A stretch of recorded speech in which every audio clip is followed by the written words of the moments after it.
bukti yang saya butuhkan di persidangan ini sudah cukup alat buktinya. Saya punya 2 alat bukti yang cukup 2 aja, sama nanti keterangan ahli tentang kewenangan dan ahli tentang perundang-undangan. Nah, saya mau cari itu. Kewenangan pejabat negara. Iya, kewenangkah yang saya ingin tanya? KPU itu kewenang nggak? Ada kewenangan nggak untuk mensamakan pendidikan seseorang? Oh, Itu saya akan tanya. Kalau punya, karena menurut Undang-Undang Administrasi Pemerintah, kewenangan itu diberikan bersifat atribusi, distribusi, atau delegasi. Nah, di mana dia? Diatur di mana tuh? KPU itu mendapatkan kewenangan tidak maksudnya KPU? Tidak ada kewenangan Yang untuk. memberikan kewenangan siapa? Nggak ada, karena undang-undang nggak minta. Undang-undang nggak minta. Nggak minta penyetaraan, tapi sederajat yang diminta. Sekarang gini, nggak usah saya tanya. Maksudnya undang-undang sekolah lain yang sederajat menurut Bapak apa? STM. Madrasah Aliyah. Itu disebut. SMA disebut, Aliyah disebut. Disebut. Nah, artinya sederajat itu yang tidak disebut oleh pasal itu kan. Tapi sederajat apa? STN, SMK, paket C. Nah, itu sederajat. Kalau ijazah luar negeri namanya penyetaraan. Undang-undang pasal itu tidak ada. Tidak menyebutkan penyetaraan. Oke, boleh disetarakan. Sekarang siapa yang punya kewenangan? Dirjen Dikti kalau nggak salah. Tapi kewenangan penyetaraan itu untuk melanjutkan sekolah yang lebih tinggi. Itu diatur, saya udah punya itu. Bukan untuk sebagai pejabat. Tadinya begini loh, saya berharap bukan saya yang buat ini. Ada ahli-ahli yang tahu itu. Saya nggak tahu kenapa nggak muncul. Sebenarnya ini gampang aja tuh, begitu baca undang-undang tahu itu. Tadinya saya nggak percaya itu loh. Kok nggak ada? Saya tunggu. Nggak ada juga. Ya udah. Bismillah deh. Berapa lama Bapak menunggu, Pak? 8 bulan, 10 bulan. Lebih. Sejak saya menggugat kandidat yang pertama itu, saya udah tahu tuh. Begitu ditetapkan, saya lihat. Begini. Yang satu saya gugat tentang status kewarganegaraan. Oke. Yang sekarang saya status tentang pendidikan. Nah, kebetulan kedua-duanya itu adalah kalau kita membuat terminologi, itu adalah syarat subjektif. Syarat yang melekat. Kalau itu tidak ada, maka cacat. Nah, damai tidaknya itu nanti kita lihat. Tapi kalau ini mengenai yang saya buat ini adalah cacat bawaan, gimana saya bisa damai? Bapak mau punya HP cacat bawaan terus, Bapak pakai terus. Itu intinya. Ya, soal damai aja udah damai nggak apa-apa. Tapi terhadap barang yang cacat bawaan gimana? Harus ditambal, harus ditukar, kan itu. Ya. Pak, dari segi petugas sendiri, ini kan pasti berada hadir sendiri atau gimana? Kalau dalam mediasi itu ada SEMA dari Mahkamah Agung, prinsipal wajib datang. Artinya penggugat dan tergugat wajib hadir. Itu proses pembuktian sudah siap ya Pak dengan semua bukti dan argumentasinya ya. Gini, saya sekali lagi. Bukti saya itu seterang Monas ada di Jakarta. Nah, Jelas ya Pak ini ya. Bapak bilang gitu Tempo kemarin ya. iya berkali-kali saya ngomong gitu. Karena gini, sebenarnya Bapak juga bisa mengakses bukti itu. Semudah Bapak ngelihat Monas, itu buktinya. Semua warga negara bisa lihat bukti itu. Kalau mau ya, makanya saya bilang seterang Monas yang ada di Jakarta, itu buktinya. Satu lagi Pak, kan yang mengeluarkan jasa setara SMK kan Kemendikbud Dikti ya. Kok nggak ikut masuk sebagai tergugat Pak? Gini, karena nggak ada tanpa itu pun apa perbuatan melawan hukum itu udah sempurna. Karena apa? Yang dikeluarkan oleh Dikti, dugaan saya itu adalah keterangan, bukan ijazah. Ya, surat penyetaraan. Dalam Undang-Undang Pemilu tidak menghendaki adanya penyetaraan, tapi sekolah yang lain, sekolahan lain yang sederajat. Ya. Kalau penyetaraan oleh Dikti, setahu saya itu untuk melanjutkan kepada sekolah yang lebih tinggi pada sistem pendidikan di Indonesia. Itu setahu saya. Dan yang tanda tangan itu apa? Menteri Pendidikan yang siapa? Yang sekarang ditahan kejaksaan. Nah, itu yang tanda tangan. Pak Modijin, tadi dengan pengacara T1 sempat ada perbicaraan apa, Pak? Oke, baik teman-teman, kembali lagi di channel GR 2045. Salam inspirasi, salam NKRI, harga mati. Lagi heboh ya mengenai ijazah Gibran yang diduga bermasalah dalam pencalonan capres ataupun cawapres pada tahun 2025 yang tidak memenuhi prosedur di KPU. Namun Gibran diloloskan dan diberi karpet merah. Jadi bukan tentang Jokowi yang diduga oleh Roy Suryo. Ijazah tersebut yang digandang-gandang Roy palsu. Sekarang muncul lagi Gibran yang diduga ijazah Gibran bermasalah. Lagi-lagi tentang ijazah, lagi-lagi tentang keluarga Jokowi. Ya, kita juga sebagai masyarakat ya, kita sangat menghormati dia selaku wapres. Ya, walaupun banyak pro dan kontra mengenai kemenangan Gibran sebagai wakil Pak Presiden Prabowo, ya yang pasti masyarakat gimana ya, akan menjadi geram gitu terhadap Gibran. Apalagi kalau dilihat kinerja Gibran ini dibandingkan lagi ada informasi terhadap bermasalahnya ijazah Gibran yang saat ini akan segera disidang. Kemarin ditolak oleh hakim karena Gibran tidak menghadiri persidangan tersebut. Dia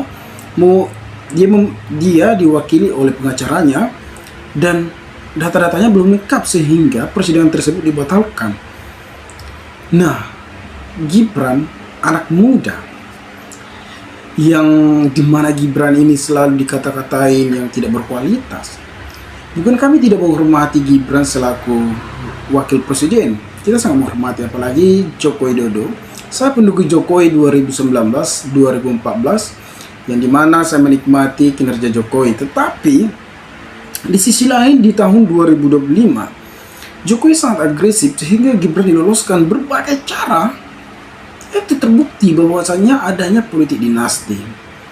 Pasalnya Gibran tidak memenuhi prosedur juga di Mahkamah Konstitusi, di KPU yang sekarang ada gugatan untuk Gibran yang di mana ijazah SMA-nya lagi bermasalah. Ya, yang pasti yang dibahas selalu, yang banyak diperbincangkan tentang ijazah Jokowi, ijazah Gibran. Nah, ada salah satu warga mengenai penggugatan Gibran. Subhan menggugat Gibran pernah gugat status kewarganegaraan Anies dan kawan-kawan. Seorang warga negara bernama Subhan menggugat wakil presiden Gibran Rakabumi secara perdata 125 triliun. Subhan mempermasalahkan Gibran tidak mempunyai ijazah sekolah menengah atau disebut SMA yang diselenggarakan berdasarkan hukum RI. Selain Gibran, pihak tergugat lain adalah Komisi Pemilu Umum KPU RI. Ya, pastinya KPU juga kena. Kenapa Gibran bisa lolos? Saya menggugat waktu itu bukan yang sekarang. Calon wakil presiden yang tidak memenuhi persyarat pendidikannya, itu gugatan inti. Ujaran di Pengadilan Negara Negeri Jakarta Pusat Senin 8 September 2025. Subhan berpendapat objektif gugatan tersebut berpengaruh terhadap keabsahan jabatan yang kini diemban Gibran, kerugian material dan imaterial serta keabsahan, kata Subhan. Dia punya mengungkapkan alasan memasukkan kerugian 125 triliun dalam gugatannya. Dia bilang angka itu bukan tiba-tiba saya munculkan. Subhan mengatakan apabila gugatannya dikabulkan, uang triliun tersebut akan dibagi-bagikan ke setiap warga negara. Hitung-hitungnya begini, itu kan kembali kepada negara untuk disetor ke kas negara. Artinya apa? Harus dibagikan kepada seluruh warga negara. Nantinya berupa apa? Pemasukan negara, bukan pajak. Kalau dihitung dari jumlah warga negara dari 125 triliun, itu kita bagikan 5.000 sambungnya. Berdasarkan data KPU diinformasikan, Gibran catatan menamatkan pendidikannya Orci di luar negeri Singapura tahun 2002, 2004 dan UTS di luar negeri lah pada tahun 2024-2027. Dua sekolah tersebut dikategorikan KPU setara jenjang pendidikan SMA. Pernah gugatan status kewarganegaraan Anies, Subhan menegaskan dirinya tidak mendapatkan sponsor untuk mengajukan gugatan tersebut. Dia lantas menyinggung sejumlah upaya hukum yang telah dilakukannya sejauh ini. Saya ini termasuk penggiat. Ada pejabat atau calon pejabat yang melanggar undang-undang, saya gugat. Sebelumnya, saya gugat kandidat presiden.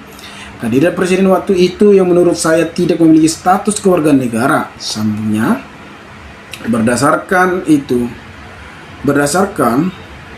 pengajuan ujian material pasal 2 Undang-Undang Kewarganegara ke Mahkamah Konstitusi, dia menyeret nama Anies Baswedan dalam gugatannya. Berdasarkan dokumen permohonan gugatan ke MK ini, diketahui Subhan adalah seorang advokat. Ke MK itu saya minta bahwa semua warga bangsa yang tidak memiliki kewarganegara tidak boleh ikut dalam pemerintahan. Pasal 2 Undang-Undang Kewarganegaraan berbunyi, yang menjadi warga negara Indonesia adalah orang-orang bahasa Indonesia asli dan orang-orang bangsa lain yang disahkan dengan undang-undang sebagai warga negara. Subhan menyatakan pasal 2 Undang-Undang Kewarganegaraan mengatur seorang resmi menjadi WNI setelah mendapatkan pengesahan. Dia pun mengaitkan status WNI warga negara Indonesia dengan hak untuk mengisi jabatan di pemerintahan. Seharusnya orang yang mengisi jabatan di pemerintahan itu adalah warga negara Indonesia dari bangsa Indonesia asli atau negara Indonesia dari bangsa lain yang memiliki pengesahan. Subhan menganggap selama ini masalah pengesahan itu belum jelas. Bahkan interpretasi gramatikalnya hanyalah warga negara Indonesia, baik dari bangsa Indonesia asli atau warga negara Indonesia dari bangsa yang memiliki pengesahan sebagai warga negara Indonesia dapat mengisi jabatan-jabatan dalam pemerintahan, baik jabatan pemerintahan di bidang eksekutif, legislatif, dan yudikatif, dan tertutup kesempatan dalam pemerintahan bagi orang-orang dari bangsa lain tidak memiliki pengesahan sebagai warga negara, ujar Subhan dalam permohonan uji materi ke Mahkamah Konstitusi. Bahwa fakta kenyataannya telah banyak orang dari bangsa lain yang dipastikan tidak memiliki pengesahan sebagai warga negara Indonesia ternyata mendapatkan kesempatan yang sama dalam pemerintahan dan atau dalam pengesahan jabatan. Antara lain, Saudara Anies Baswedan sempat menjadi materi pendidikan dan kebudayaan Indonesia dalam kabinet Presiden Jokowi Widodo pada tahun 2014, menjadi gubernur ke-17 periode 2017-2000 sampai 2022 dan menjadi calon presiden 2024 sampai 2029, sementara yang bersangkutan adalah orang bangsa lain yang tidak mempunyai pengesahan sebagai warga negara Indonesia. Begitu juga dengan Habib Lutfi bin Yahya yang pernah menjadi anggota Timpres periode 2014 sampai 2025. Habib Hari Jail menjadi wali kota Bulugu periode 2014 sampai 2024 dan menjadi anggota DPR RI periode 2014 sampai 2028. Banyak sekali ya penjelasan yang telah dijelaskan oleh Subhan ini. Tetapi kita membahas tentang Gibran.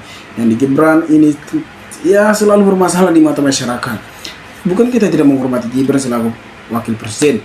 Nah, teman-teman, mungkin sekian video ini. Jika ada pertanyaan atau tanggapan dari teman-teman, maka berikan tanggapan teman-teman ke komentar agar kita bisa saling tukar pikiran satu antara lain. Salam inspirasi, salam NKRI GR 2045 melaporkan.